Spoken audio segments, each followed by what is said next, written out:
నాదరి చేరి నన్నాదరించి నా చెంత నిలిచితివే.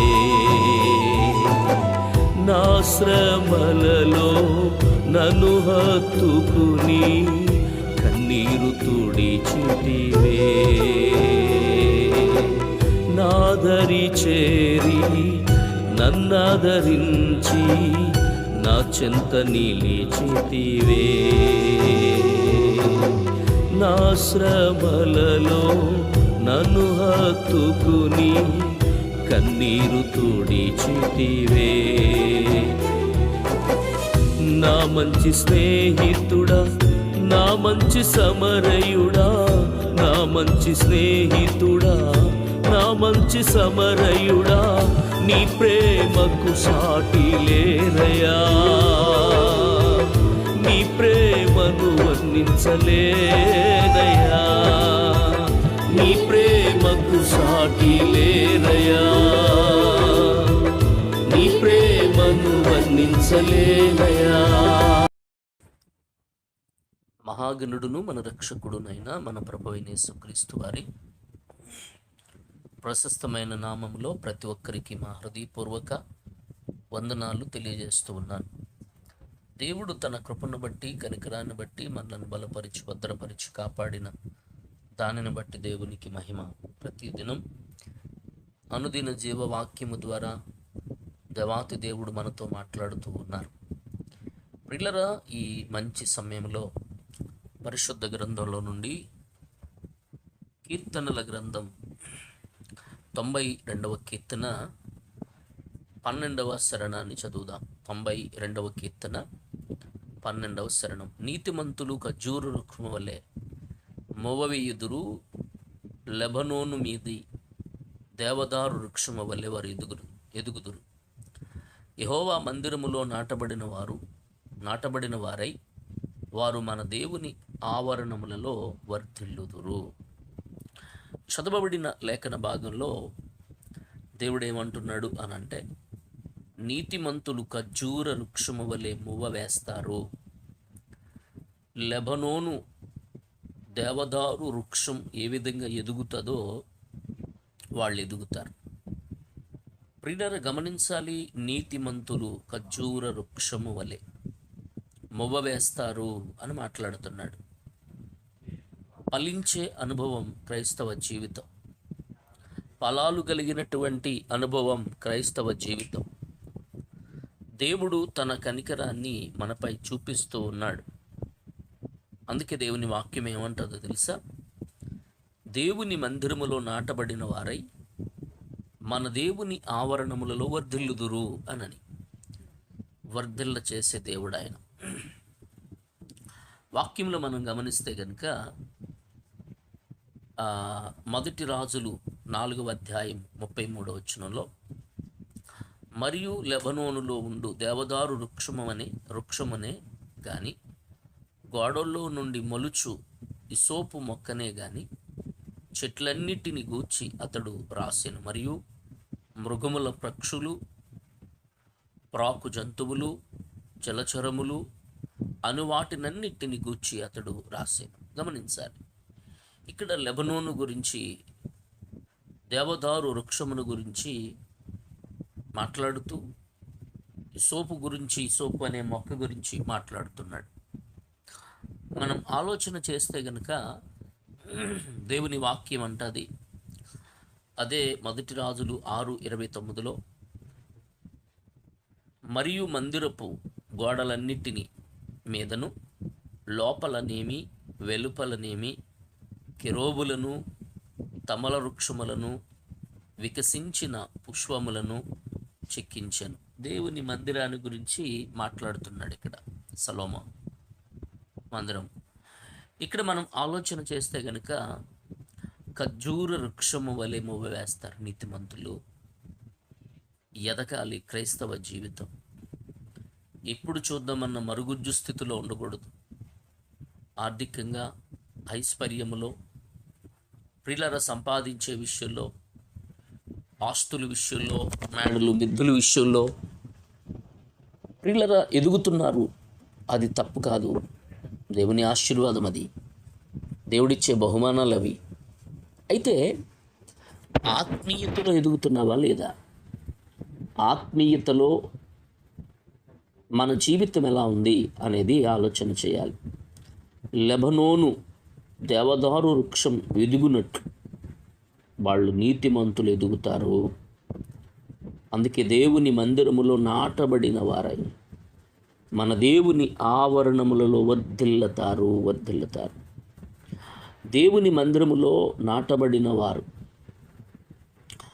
మన దేవుని ఆవరణములో వర్ధిల్లుతారు. ఆయన ఏం చేస్తాడో తెలుసా? వర్ధిల్ల చేసేవాడు, వర్ధిల్ల చేయగలిగిన శక్తి కలిగిన వాడు ఆయన. నిన్ను ఆయన ఎన్నడూ విడిచిపెట్టేవాడు కాదు.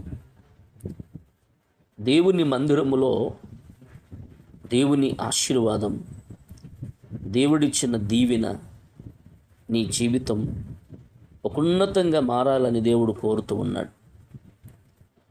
ప్రియులర ఆలోచన చేస్తే గనుక, అందుకే దావీదు అంటాడు కీర్తన 116:19, యెరూషలేమా, నీ మధ్యను నేను యెహోవాకు నా మ్రొక్కుబళ్ళు చెల్లించదను, యెహోవాను స్తుతిస్తాను.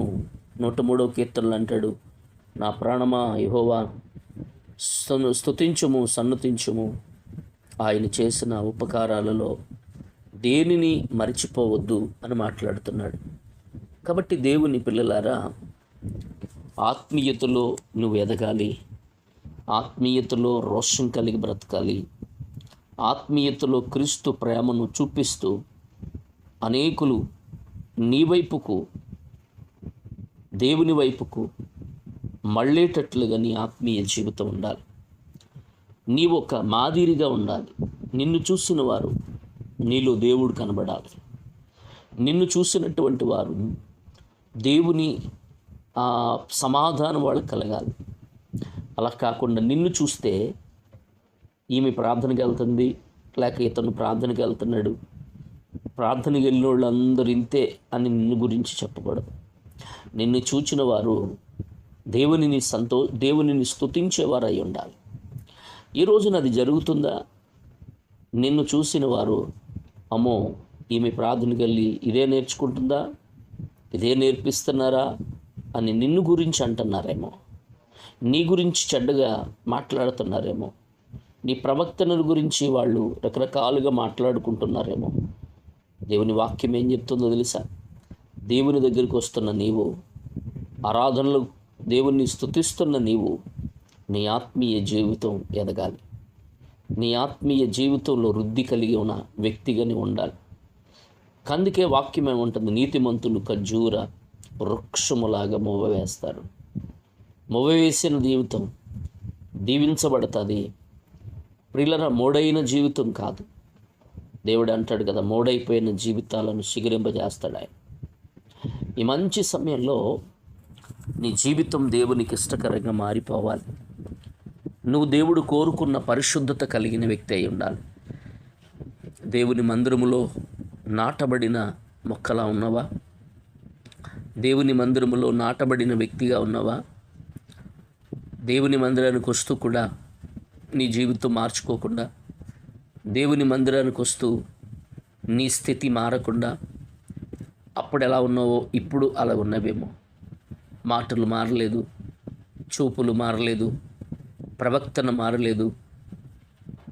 రక్షింపబడ్డాను అని చెప్పుకుంటున్నావు, బాప్తీసం తీసుకున్నాను అని చెబుతున్నావు, మారు మనసు పొందాను అని చెబుతున్నావు. మారు మనసు పొందిన నీవు, రక్షింపబడిన నీవు ఆ రక్షణను కాపాడుకుంటున్నావా, లేక పాడు చేసుకుంటున్నావా? దేవుని కొరకు ఒక రోషంగా బ్రతకాలి. దేవుని కొరకు ఒక రోషంగా నువ్వు జీవితం ఉన్నతంగా మారాలి ప్రభు కొరకు. అలాంటి స్థితి నాకు కావాలి, అలాంటి పరిస్థితుల్లోకి నేను రావాలి అని దేవునికి నువ్వు ప్రార్థన చేయాలి. అందుకే నీతిమంతులు